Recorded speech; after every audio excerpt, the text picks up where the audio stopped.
Alrighty, welcome back everyone. We just talked about Charlie Baker and his implications with Title IX and trying to get the government's help to figure out how it plays into the new House settlement. Definitely will be a very interesting thing to watch and will shake up college sports for quite some time if it goes one direction or the other. But let's get into the college football playoff versus the NFL. Week 16 of the NFL, as we all know, tends to fall a little bit on Saturday. They've started to kind of get into that realm as college football season ends and play and bowl games and that type of thing starts. You get into NFL season kind of dipping their toe into the Saturday waters. And for a long time, frankly, I thought it was just a handshake agreement. I thought they were all on the same page there. But it is the Sports Broadcasting Act of 1961 that kind of holds them to this. It dictates that the NCAA has to avoid televising games from Friday at 6 p.m. through midnight Sunday, so the end of Saturday, starting the second Saturday in September through the second Saturday in December. So that's kind of the window of college football season for the most part. So they can't necessarily broadcast a game on Saturday in the middle of October if they wanted to, because that'd be against this act. So it's a very kind of interesting dynamic, but the reality is once that ends, the NFL has no reason to not jump into Saturdays, and it's kind of caused a little bit of a precarious situation with the new with the new college football playoff, and particularly the first round games. We talked about this not too long ago, frankly, when we were talking about all the different implications and the scheduling of the college football playoff, but the reality is there is going to be a little bit of an overlap here. Week 16 of the NFL season is going to fall on the same day as those first round games for the college football playoff. The new first round games that'll be at home for some of the teams, that'll be kind of really, really fun atmospheres that I cannot wait for. They won't necessarily overlap too much in terms of time of the game, but there is a little bit of an overlap, and that causes a little bit of issue with college football and the college football playoff, because I think we all understand what the NFL is when it comes to broadcast, when it comes to just TV deals in general. They are the king. Everyone understands that whenever anything is up against the NFL, it almost doesn't matter what type of NFL game you're playing.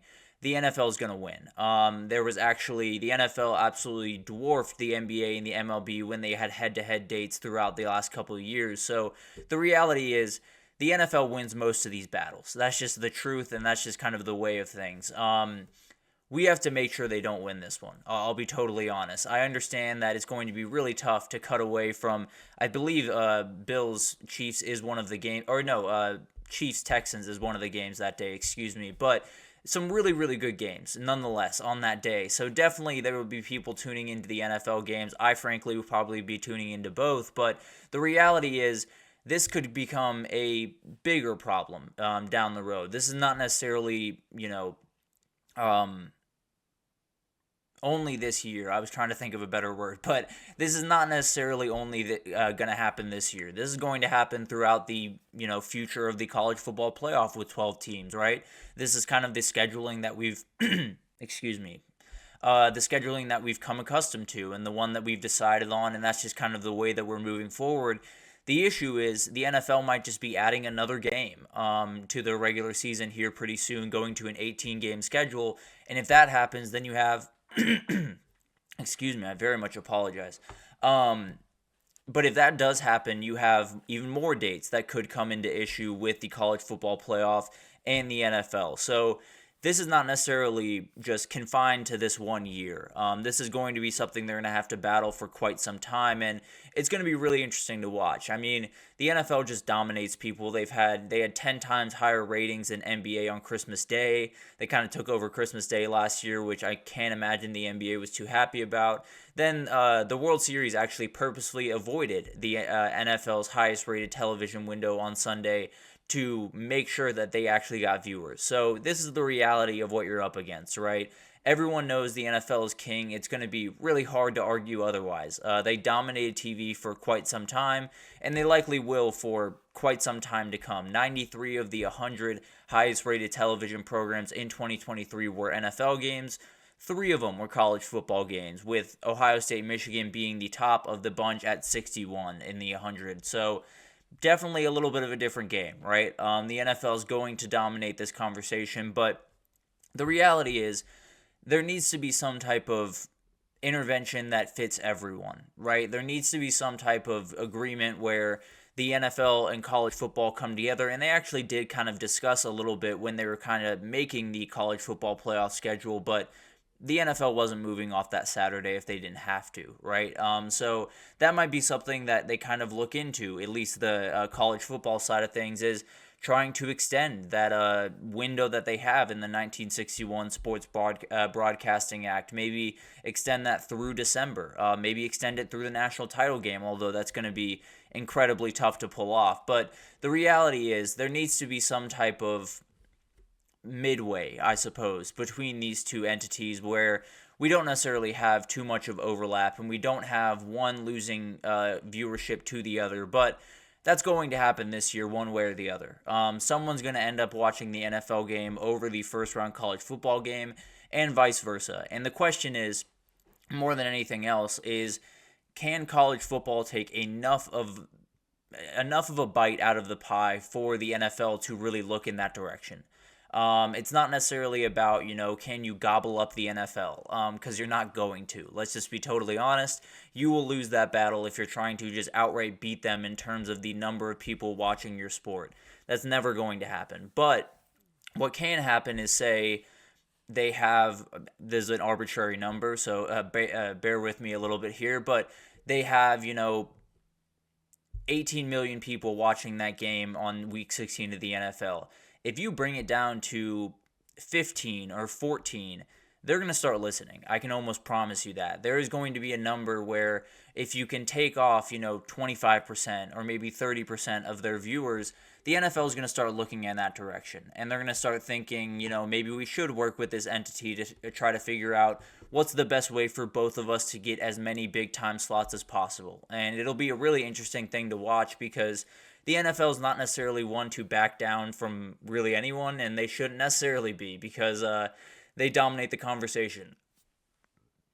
Oh, I'm having a lot of trouble today. I apologize. But the NFL dominates conversation. They dominate TV rights. They dominate pretty much everything in U.S. sports, and I think we all understand that. But you can kind of chip away at them. That's kind of the only hope here. You kind of have to just slowly chip away at what the NFL has, and hopefully it comes together and you're able to kind of make all this happen, because at the end of the day, all of these games should be played on Saturday. I've said this, time and again, that the national championship not being on Saturday is one of probably the craziest thing in our sport. Among a million crazy things in our sport, that is number one that just does not make sense to me. But there's a ton of different things that can kind of be implicated here, where you have Saturdays open towards the back end of the season where maybe you put some bowl games on those days and they get better spotlight later on in December. You have more of ability to put some of the games that you haven't put on Saturday in the future. Obviously, they love those New Year's Eve, New Year's Day games, although I'm not a big New Year's Eve game type guy. I do think there's an ability where if you can push the NFL just a little bit off Saturday, you don't necessarily have to win the fight. You don't necessarily have to totally push them out of your way, but at least kind of nudge them that direction. I think you have an ability to probably open a door where the playoff runs in a more, connected way is the best way to put it, where you have kind of a normal way of going about business, and it's week over week. You don't necessarily have these weird 13-day or 14-day breaks in between. You don't have one team getting a ton of break while another team is, playing game after game.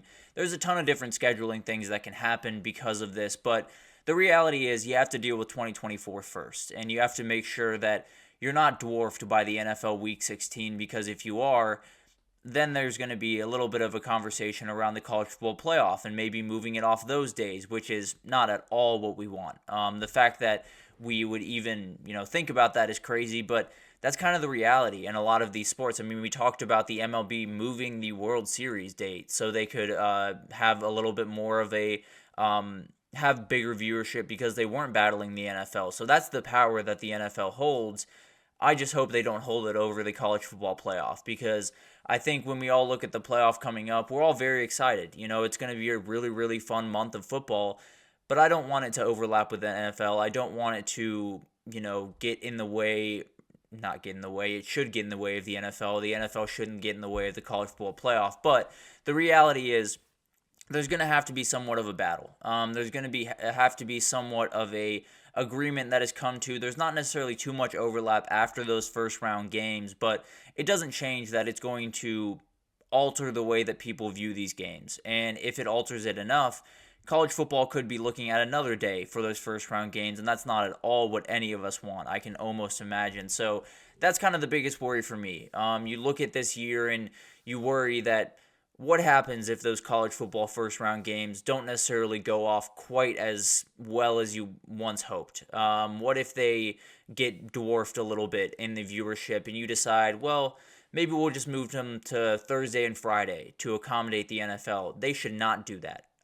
College football is a Saturday sport, and if you're going to play all of the games, all of the most important games on weekdays, then Saturday loses all of its meaning in the sport. So I think it would just be ridiculous to move off that day, but the reality is when you're fighting someone like the NFL, you might have to make some concessions you're not happy to make. And that's a battle that kind of us are going to have to fight. The college football fans are going to have to make sure that we're tuned into those college football playoff games and maybe turn off the NFL game for a second and make sure that the viewership is not too bad. But the reality is we have to protect Saturdays. Saturdays are the lifeblood of the sport, and it's where all of the big games of the sport should be played. The national championship is one we can deal with down the road, but as of right now, if we need to fend off the NFL to keep that first Saturday in the college football playoff intact, I'm more than happy to do that. So it'll be a fun battle to kind of watch over this next year and really over the next couple of years. But let's take our second break here. And when we come back, we're going to talk about recruiting. Tons of stuff going on in recruiting. In fact, Georgia is starting to heat up the way that a lot of people do not want to see Georgia heat up. So we'll talk about that right after this, so stick with us.